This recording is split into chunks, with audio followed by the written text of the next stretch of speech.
T20 world cup में अगर आप देखेंगे आज तो चार वार्म अप मैचेस आज यहाँ पर होने हैं और T20 वर्ल्ड कप की T20 वर्ल्ड कप परसों जो है वो शुरू होने वाला है और उससे रिलेटेड जो है एक बहुत बेहतरीन कवरेज जो है वो आप हमारे एसोसिएटेड क्रिकेट फेसबुक पेज पर लगातार देख रहे हैं। जिन्होंने वो पेज फॉलो किया है उन सबको पता ही है, जिन्होंने नहीं किया है अभी भी बहुत सारे हमारे व्यूअर्स हैं जिन्होंने वो पेज फॉलो नहीं किया है। प्लीज आप सबसे रिक्वेस्ट है कि उस पेज को जाकर फॉलो करिए। वहां पर आपको बहुत सारा कंटेंट मिलेगा। यहाँ पर आपको सिर्फ वीडियोस के थ्रू मिलेगा, लेकिन वहां पर तो आपको डेली बेसिस पर काफी सारा कंटेंट मिलता है शेयर से रिलेटेड और इन्फॉर्मेटिव कंटेंट मिलता है। एक क्वाड्रेंगुलर सीरीज होने वाली है, 4 एस्ट्रेट टीमें खेलने वाली हैं 25 से 28 तारीख तक एक T20I का क्वाड्रेंगुलर सीरीज। वो कौन सी टीमें हैं जाकर वहीं पर आपको सर्च करिए। यूट्यूब पर शायद आपको पता भी ना चला हो, लेकिन वहां पर जो फॉलो करते हैं उन्हें वो चीजें पता चल रही है। तो और बहुत सारा कंटेंट है, वर्ल्ड कप की कवरेज लगातार चल रही है, कौन से कप्तान का क्या कहना है क्या नहीं है, सारी कुछ स्टैट्स, रिकॉर्ड्स, मैच समरीज, बहुत कुछ आपको वहां मिलेगा। आप वो सब मिस कर रहे हैं अगर आपने वो पेज फॉलो नहीं किया है। उस पेज का जो लिंक है वो इस वीडियो के डिस्क्रिप्शन पे है, आप जाकर फॉलो जरूर कर लीजिए एसोसिएट क्रिकेट फेसबुक पेज। चलिए शुरुआत करते हैं।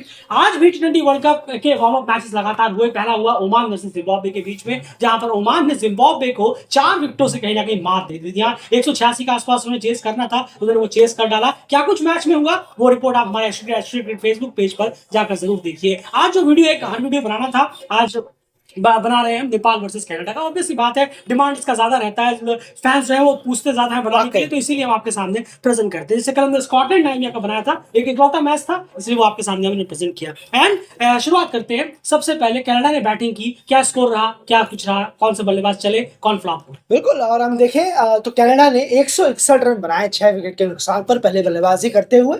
वहीं अगर उनके बल्लेबाजों पर नजर डालें तो युवराज सामरा और नवनीत धालीवाल की जोड़ी ओपनिंग उतरी और युवराज सामरा सस्ते में आउट हुए 7 रन बनाकर। सस्ते के साथ साथ आप इनिंग देखिए, 15 गेंदें वेस्ट कर दी उन्होंने। बिल्कुल, बहुत स्लो रहे हैं, बहुत ज्यादा। क्या कर रहे थे, क्या उनका इरादा था, वही वो बता सकते हैं बेहतर कि आखिर वो क्या करने उतरे थे। वहीं नवनीत धालीवाल 41 रन किए 36 गेंदों में। गेंद जरूर कम होती, 23-24 बॉलों में होता तो ये इनिंग बहुत ज्यादा कारगर साबित होती, लेकिन उनके ये इनिंग टीम के लिए थोड़ा सा और ज्यादा काम आ सकती थी अगर वो थोड़ा सा तेज खेलते। वहीं पर अगर हम देखें कन्वर पाल को, तो 25 रन किए 24 गेंदों, बहुत स्लो है, बहुत ही ज्यादा। हम इसे एक पुअर बिलो पुअर है। हाँ, बिल्कुल। आप वर्ल्ड कप खेलने जा रहे हैं, कोई बायलैटरल सीरीज नहीं खेल रहे हैं। वर्ल्ड कप में ऐसी इनिंग से कोई काम नहीं आएगा, टीम पे कोई फायदा नहीं होने वाला। अब देखिए, अब किसी और चीज को एक्सक्यूज देने से पहले कि ये बहाना था, वो बहाना था, ये बहाना था, अब आप नीचे आ जाइए थोड़ा सा। उसके बाद जो 2 बल्लेबाज हैं आप देखिए यार, उनके स्ट्राइक रेट उसी पिच पे उन्हीं कंडीशंस में। बिल्कुल सही कहा आपने। निकोलस कीर्तन और हर्ष ठाकुर जैसे बल्लेबाज जो कि बहुत इंपॉर्टेंट है, उनका जरूर फेलियर यहाँ आया है और ये कनाडा के लिए अच्छी खबर नहीं है। लेकिन वहीं पर आखिरी के अगर बल्लेबाजों पर नजर डालें, श्रेयस मोवा ने 19 गेंदों में 38 रन बनाए और लाजवाब उनका स्ट्राइक रेट रहा।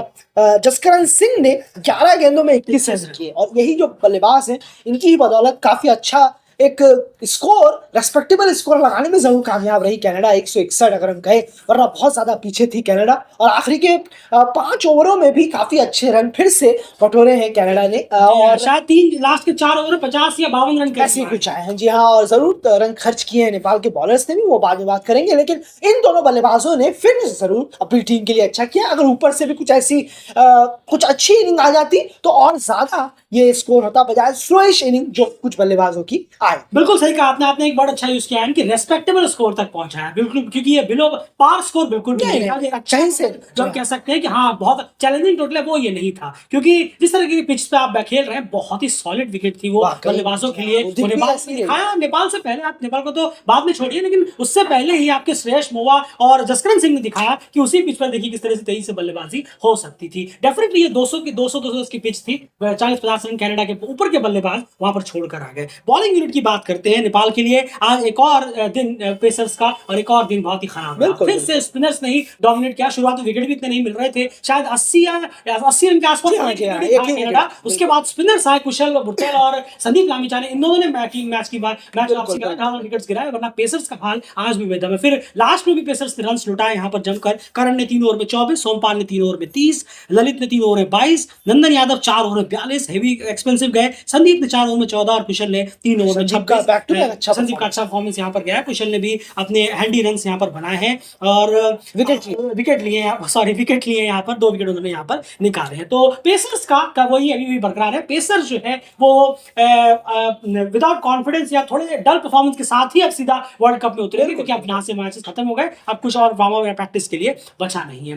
एंड चेस की तरफ चलते हैं। अब जरा चेस की अगर बात करें यहाँ पर, तो नेपाल के लिए जो चेस रहा वो धमाकेदार रहा। शुरुआत बड़ी जबरदस्त हुई, मैं कहना चाहूंगा। कुशल तो जल्दी जरूर आउट हो गए, फिर भी हमसे शुरुआत इसलिए कह रहे हैं क्योंकि लगभग 6 ओवर में ही टीम ने 65-70 रन का जो क्रॉस है वो पार कर लिया था। क्या बिल्कुल बिल्कुल सही कहा आपने। और जिस तरीके से कुशल भुटिया फिर से एक और उनकी एक पुअर आउटिंग रही एक और बार, लेकिन वहीं पर आसिफ शेख और संदीप जोरा ने भी इस बार कुछ रन जरूर किए। और दोनों ही बल्लेबाजों ने बहुत बेहतरीन स्ट्राइक रेट के साथ और अच्छी बल्लेबाजी और अच्छी पार्टनरशिप करते हुए ये इस चेस को लगभग पूरा किया। वहीं आप देखें गुलशन झा ने जिस तरीके से इनिंग खेली अपनी, उन्होंने भी यहाँ पर चिप इन किया, रन किए। जरूरी है अगर आपके बल्लेबाज रोहित पुजारा थे नहीं इस मैच में, ये जरूर है। वो मेरे ख्याल से श्रीलंका गए हुए हैं, कैप्टन मीट चल रहा है, शायद वहीं है। बिल्कुल, तो गुलशन झा को यहाँ मौका मिला ऊपर बल्लेबाजी करने का, उन्होंने दोनों हाथों से इस अपॉर्चुनिटी को अच्छा बुनाया।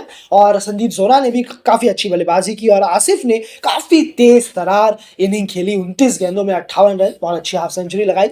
और अपने वार्म अप्स को इन्होंने इन खास बल्लेबाजों ने रेस्पेक्टिवली काफी अच्छा फिनिश। बिल्कुल, अब देखिए जो वार्म अप मिला है, जैसे हम लगातार कहते हैं आपको, जो वार्म अप मिला है, जैसा वार्म अप मिला है, उसमें आप पूरी तरह से डोमिनेटिंग विक्ट्री हासिल करिए, सारे बेसिस को कवर करने की कोशिश करिए। हालांकि 1-2 बेसिस अभी भी नेपाल के रह गए हैं, एक फास्ट बॉलिंग बेसिस, उसके बारे में हम मैच में वगैरह जब होगी तब बात जरूर करेंगे, क्या कुछ कॉम्बिनेशन रखा जा सकता है, किस तरह से टैकल किया जा सकता है जब पहला मैच इंग्लैंड के खिलाफ होगा नेपाल का, उसके बाद उसके मैच में बात जरूर करेंगे। खैर, लेकिन दोनों वार्म अप मैचेस बहुत ही अच्छी तरीके से डोमिनेट तरीके से यहाँ पर नेपाल ने जीतने में कामयाब हुए और आज का मैच भी वो 6 विकेट से जीतने में कामयाब रहे। एंड बॉलिंग यूनिट की बात करते हैं, कनाडा के लिए फिर भी 162 रन था, लेकिन बॉलिंग्स में आप किस तरह से देखते हैं? शुरुआत में कुशल का विकेट ले लिया, लेकिन उसके बाद आसिफ और संदीप ने पूरी तरह से बेदम कर दिया इस बॉलिंग को। बिल्कुल बिल्कुल सही कहा आपने। और जरूर है अब वक्त था थोड़ा सा, और बॉलर्स को कोई अच्छे कुछ प्लान्स के साथ जरूर आना चाहिए था थोड़ा सा। जैसे कि आप साद बिन जफर को देखें, उन्होंने खासी अच्छी बॉलिंग कराई, बहुत बेहतरीन। तो कुछ टिप्स और कुछ आप निकाल सकते हैं उनकी बॉलिंग से भी। साथ ही बॉलर जो है कनाडा के,